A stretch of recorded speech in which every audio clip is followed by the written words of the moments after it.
السلام علیکم۔ وعلیکم السلام۔ حکیم صاحب، میں سائمہ کاشف کراچی سے بات کر رہی ہوں۔ جی بات کیجئے۔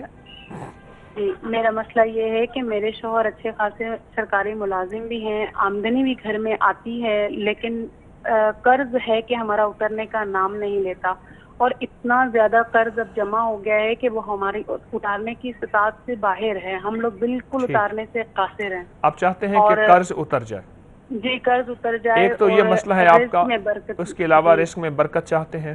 برکت ہو، گھر میں برکت ہو، ہم لوگ مطلب بیماریاں بھی ہیں، جی، سکون نہیں ہے، بیماریاں بھی پریشانی ہے۔ ختم ہوں، سکون بھی ہو۔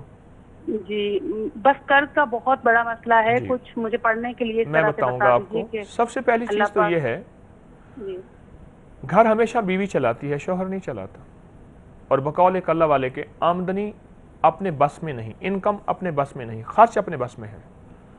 کیا ہم خرچ کرنے میں کوئی احتیاط کا ہاتھ اور دامن تو نہیں چھوڑ رہے ہیں؟ سب سے پہلی چیز۔ دوسری چیز یہ ہے کہ رزق کہاں سے آ رہا اور کیسے آ رہا، کیا برکت ہے اس میں یا کثرت ہے؟ کتی کتنے بچے دیتی ہے؟ 6 7 9 10۔ بکری کتنے بچے دیتی ہے؟ 1 2۔ برکت کس میں ہے؟ کتی کے بچوں میں؟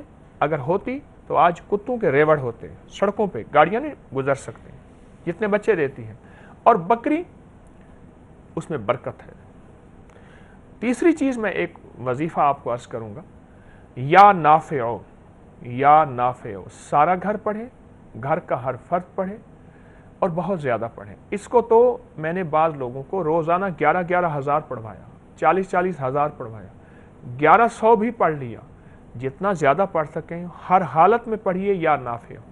انشاءاللہ تعالی گھر کی نفرتیں ختم، جھگڑے ختم، رزق میں وسعت، اور خاص طور پہ آپ نے جو قرضوں کی بات کہی ہے، اللہ پاک اس سے بھی نجات دے گا۔